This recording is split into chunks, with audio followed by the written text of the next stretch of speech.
Previously, you spoke about similarities between Indra and the European gods of thunder, like Perun, Zeus, Thor, etc. In Christianity, there's a saint, George the Victorious, or Saint George. It's a man on a horse killing a snake or a dragon. It depends on the version of the story. But with a spear, not with thunder. It's not a thunderbolt, it's not a hammer, it's a spear. The Indo European gods have the Vajra or the thunderbolt, which is also a hammer.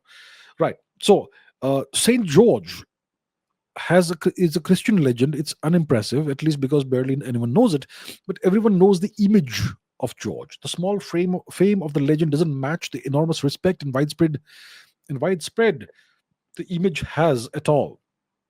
The image of Saint George is everywhere. Russia, Georgia, which probably got its external name because of the huge respect to the saint in these lands. It's in Rome, it's in Western Europe, including British lands, and it's not only a religious symbol but a state symbol as well. Do you think it's the same image as these ancient gods, or am I wrong? Please take a look, and I advise you to enjoy the amazing golden memorial of Saint George from Tbilisi, Georgia. All right, thank you. I'll check it out if I can. Okay, we're talking about Saint George. So Saint George was a Roman soldier during his lifetime, and he died sometime in the beginning of the 4th century AD. And he is venerated as one of the great saints of Christianity. Now, let's Google it. Let's see the image, the iconography, shall we? Let us go to Google, and we shall Google Saint George and the dragon. Right? Yes. Where's Google? Here it is. Saint George and the dragon. So, what's it look like? So here is the classical iconography, the classical image. Saint George on this steed, on the horse. He's got the spear, and he is spearing this dragon. And you have various representations of this legend or this myth, right? Saint George, and there's this lady over here. So that's the story. So the story is that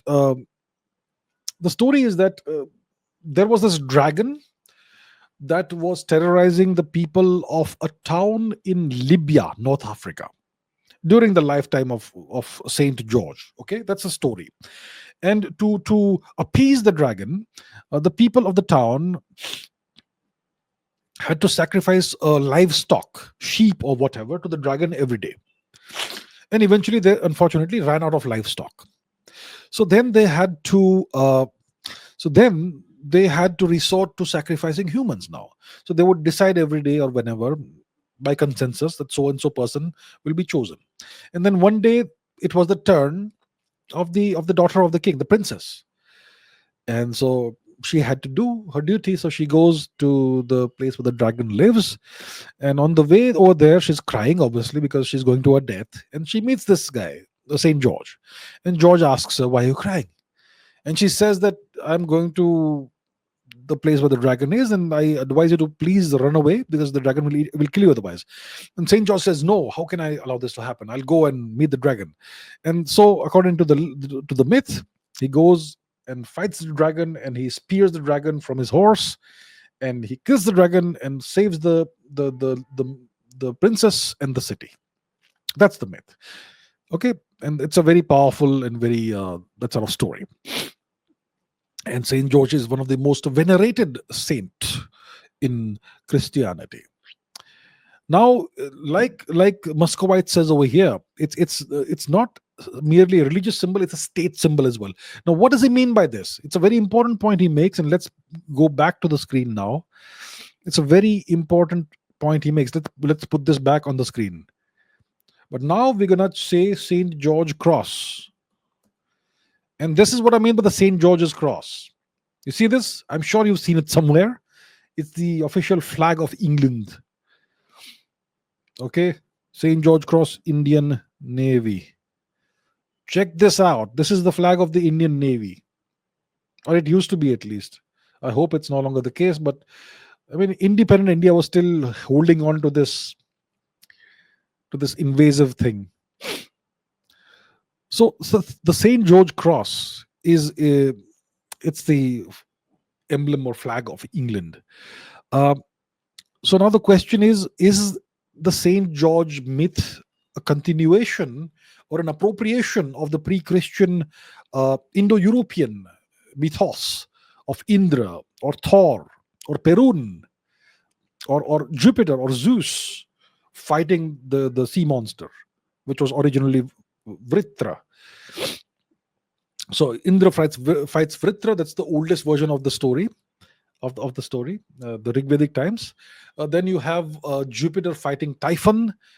You have Zeus. Jupiter comes later. Zeus fights Typhon, and Jupiter also fights a sea monster. Then and so on. Long story. So is the Saint George story with the dragon a continuation or appropriation of the Indo-European myth? Is the question. I don't think it is the case. I'll tell you what it actually is. The Saint George. Let's go back. Saint George and the dragon. So you see this a horseman on with a spear and spearing a reptile. That's actually an image that you see that's very old. It's the Thracian horseman. You see this? So Thrace. Now you'll ask me what is Thrace, and I actually should tell you what Thrace is. So let's first go to the map, and I'll show you what Thrace is. Thrace is a geographical region. If you go to Turkey, okay, Turkey. So Turkey is a nation that's like 90% in Asia and about 5%, let's say, in Europe. And the division, the boundary between Europe and Asia is supposed to be the Strait of the Dardanelles and the Strait of the Bosphorus Strait, which passes through Istanbul. So half of Istanbul is in Asia, half is in Europe. So if you look at the European portion of Turkey, okay, west of Istanbul, west of Constantinople, that region was the historical region of Thrace. And it was, you could say, a region where during the Roman times, you had Scythians who lived there, the European Scythians. The majority of the Scythians lived in Asia, many of them in India as well, but you had European Scythians who lived here. So Thrace is this region. And it is from there that you get this iconography of the Thracian horseman. Let's put that back on the screen. Thracian horseman. So this is the Thracian horseman. As you can see, it's a guy on a horse, and he is brandishing a spear. And over here, you will see that he is going towards a tree on which there is this big snake. Right? There's a snake that is entwined around a tree, and he is going after that snake. And you will see that in multiple images, the snake thing. This is a broken version. Sometimes it is him spearing a crocodile. In this case, you have a crocodile. In other cases, over here also you have a snake. So this is the original image that was reappropriated, or rather appropriated by the Christians. You have a snake here as well. You see the UNESCO image. So that's the Thracian horseman, and I think that's the one that was taken as the template from which the Saint George myth was created. So it's not Indra or Jupiter or Zeus this time, or Perun. It's the Thracian horseman.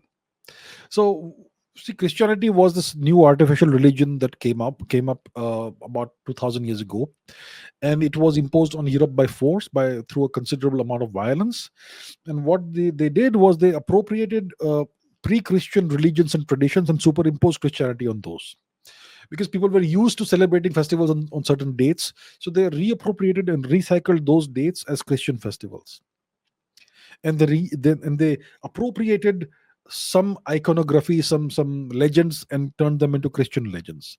So this is an example of that. Saint George and the Dragon. It's nothing but an appropriation of the Thracian horseman legend or myth or whatever it is.